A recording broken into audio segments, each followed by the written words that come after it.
श्री शिवाय नमस्तुभ्यं।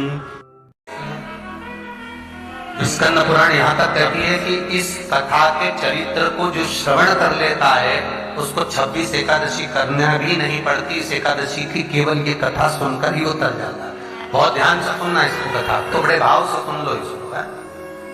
बहुत ध्यान देना। हमारे शास्त्र कहता है सोमवार, मंगलवार, बुधवार, गुरुवार, शुक्रवार, शनिवार, ये देवता वो देवता सबके व्रत कर लो, सारे व्रत कर लो, पर ये व्रत आपको परमात्मा के धाम तक लेकर नहीं जा सकते, क्योंकि इनका जो पुण्य है वो मृत्यु लोक में आप थोड़ा सा ही व्रत करते हैं तो पुण्य समाप्त हो जाता है। पर हिंदू धर्म के 3 व्रत ऐसे बता दिए जिन व्रतों का पुण्य समाप्त नहीं हुआ।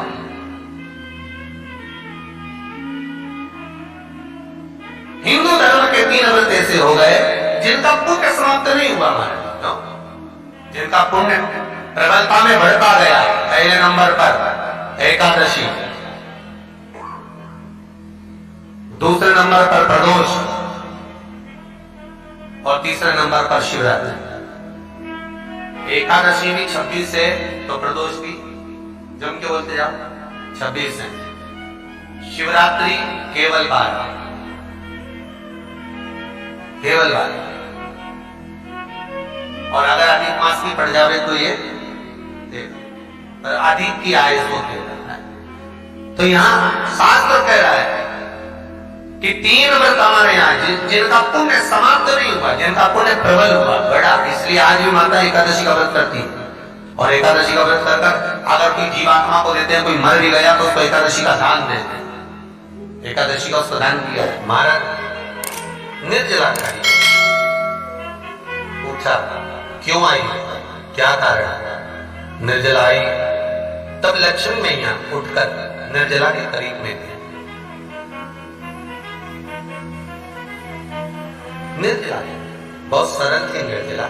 कहते हैं कामा एकादशी सबसे लंबी है। कौन सी एकादशी? कामा।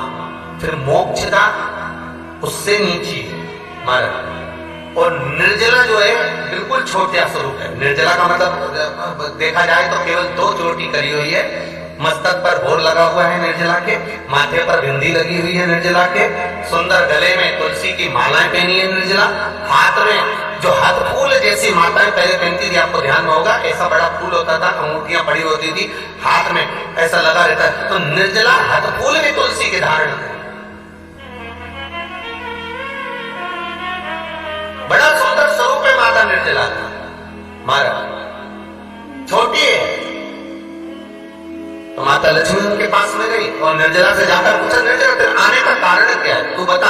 नारायण आपसे पूछ रहे हैं कि क्यों आई हो, किस लिए आई हो, क्या है तुम्हारे आने का कारण? निर्जला ने कहा मेरी विनती केवल इतनी सी है मां कि मैं ये चाहती हूं कि मैं जीव के प्राण छूटने के बाद उसके प्राणों को जिस समय मैं लेकर जीवात्मा के प्राणों को परमात्मा तक भेजूं, वैकुंठ तक भेजूं, गौलोक धाम तक भेजूं, उस बीच में मुझे ले जाते समय कई नरक भी बीच में पड़ेंगे, कई स्थान ऐसे बैतरणी आदि स्थान बीच में आएंगे, तो वो स्थान में मुझे रोका ना जाए,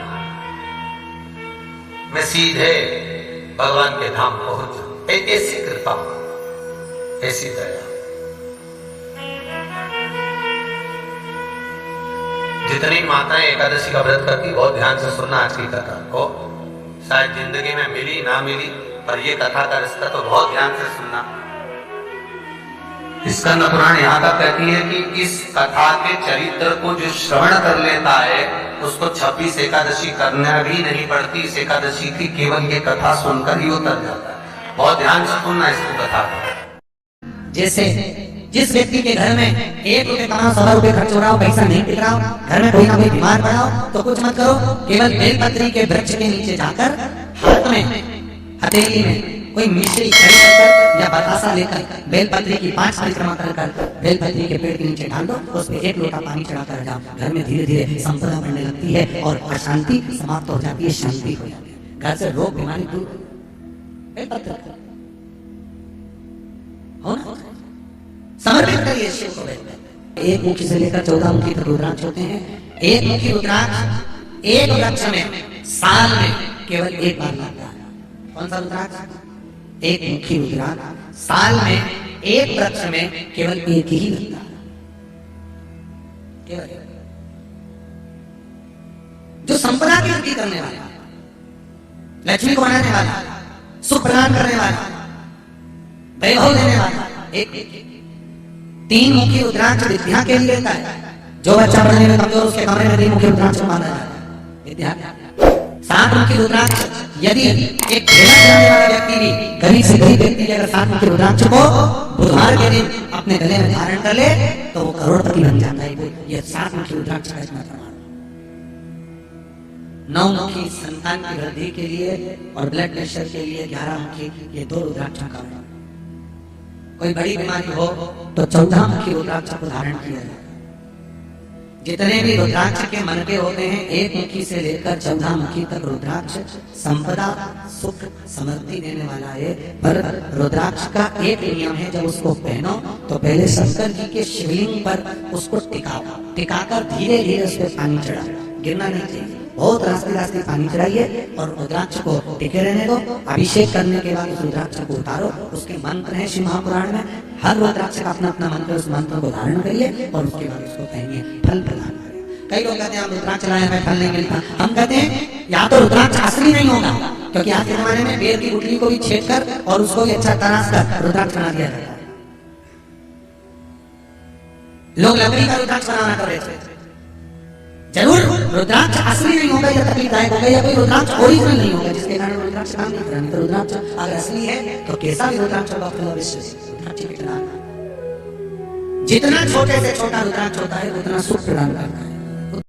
तो दोस्तों, वीडियो अच्छी लगी हो तो वीडियो को लाइक करें, चैनल पर नए हो तो चैनल को सब्सक्राइब करें, जिससे गुरुजी से जुड़ी वीडियो का नोटिफिकेशन आप तक सबसे पहले पहुंच सकें।